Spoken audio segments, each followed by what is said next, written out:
welcome back to my another video. So this video gonna be fully energetic if by me because I am feeling energetic, encouraged and motivated enough to record this video because this video gonna be the special video in my YouTube and all of my YouTube videos that I have made earlier. So why I'm saying this? Because in this video I am gonna review a book. Not only review, because I had already reviewed this book, that is The Rich Dad and Poor Dad, but in this video I have learned something new which I really want to share with you, something related to the finances, something related to our daily activities. So this video is special because in this video I'm not gonna talking about English learning content or study related material. That's not the apart thing. In this video we're gonna take a day off from those kind of contents, those kind of stuffs, and this is the finance related stuff that I am going to share with you. If you are interested, please keep watching this video. So without any further ado, let's start our topic without beating around the bush. I have told in my one of my previous videos that I have been reading this book for about 1 month, as I bought this book at a fair, at a cultural fair, and this book is really incredible. I have no words how to express the ecstaticness and the spectacular version of this book because it's such an iconic book. And one thing which I have learned and it really stuck to my mind, that's why I am making the video, because we often, as I belongs from a middle class family, we do not have enough finances to raise our living standard. Yes, we are living as a middle class family. We are able to just cope up with our daily necessities as well as something like which we can buy according to our potential. So we do not have high dreams because we know that it's out of our reach. So that's my thing, that's my life, how my life is, and how our finances, how the source of our income works for us. We are 6 in our family, and the income source is my father is only the bread maker of the family. So my father is only the bread maker of the family, and our income source is just his salary. We all 6 are relying on his income and his salary for our necessities. So yeah, I belong from a middle class family. But this book changed my perspective of looking at the things, and I also want you to change your mindset to come out of the complacent attitude that we all bought, that was raised by our schools as well as our environment, maybe including our parents also, not only schools.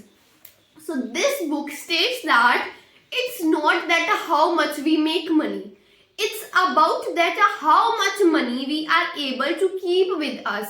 So there's a difference between making money and keeping money. So if you understood the difference, that there is a difference between growing and stability, so which would you prefer? It's all right, everyone has their different preferences, but I personally prefer, and most of you probably prefer, the stability in the long run.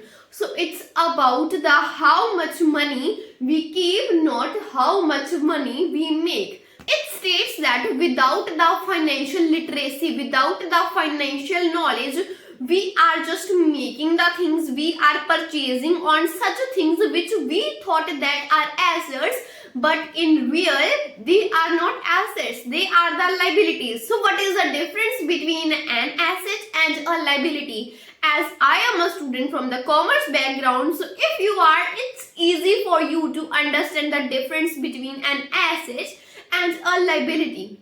So an asset is something which takes money into our pockets, which help us to generate the income. That is a kind of income source which help us to take the money into our pockets. However, in the contrast with this, liability is something which takes money out of our pocket. So why I explained the difference? Because I want to put a question to you. My question is would you take our home is an asset or a liability? Most probably in the middle class, we are taught that we just make the money in order to build the houses, in order to make the houses luxurious, full of the necessities, and that's all.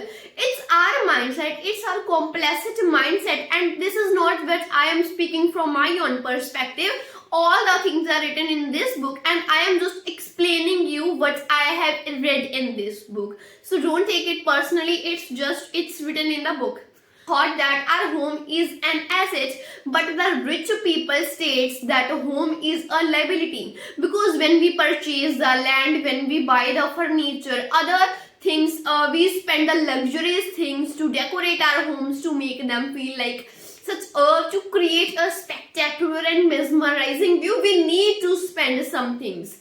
And that's our mindset, that we thought that we are just making the money to build homes, to buy cars, to buy the new mobile phones, to make our dreams fulfill. And that's our mindset. But the rich thought it in a contrasting way. They thought that the home is a liability because it takes some money out of the pocket. Before purchasing, before spending the income on our homes, the rich prefers to spend on income producing assets. They will purchase kind of the income producing assets which will generate the income for them to buy the homes. So another thing which I read in this book, that is, if we are not rich, we can be wealthy. So there's a difference between becoming rich and becoming wealthy. We can become wealthy without being rich. So how it could be possible? It could be possible by minimizing our expenses, that we don't have to work hard for money. That time has gone.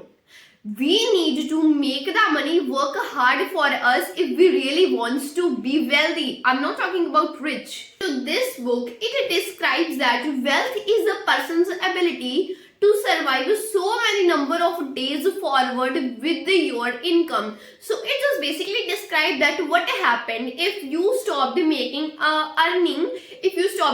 earning money, and it depends on you that how many days forward you will be able to survive without making enough money. So that's the kind of wealthiness, that how will you maintain your expenses, maintain a balance between your expenses and another kind of losses which you are acquiring and the necessities. So it states that it is a measure of the cash flow from the asset column compared with the liabilities or the expenses column.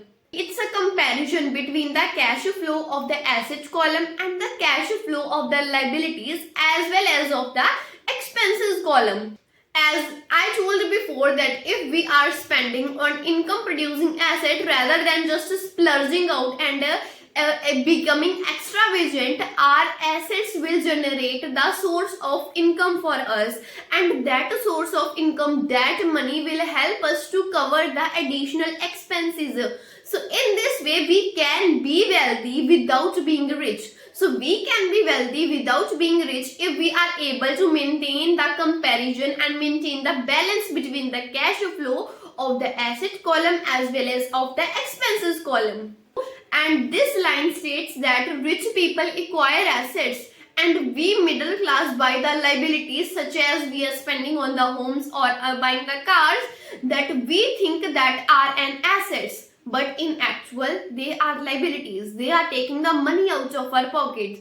So this is the kind of the difference, that we are working hard for money rather than making the money work hard for us. So that happens due to the financial illiteracy. Because this cannot be a thing that teachers can teach us in the schools. We have to learn it through the other mediums, such as I have been learning this through the medium of this book. So thank you. Bye bye. This is all for this video. If you like this video and if you want to learn more about this books and the viewpoints, the things which this book highlights, the comparison between the rich and the middle class, if you want to know about all that stuff, please let me know in the comment section. So bye bye. Catch you later. See you soon. Take care. Stay healthy. Stay safe.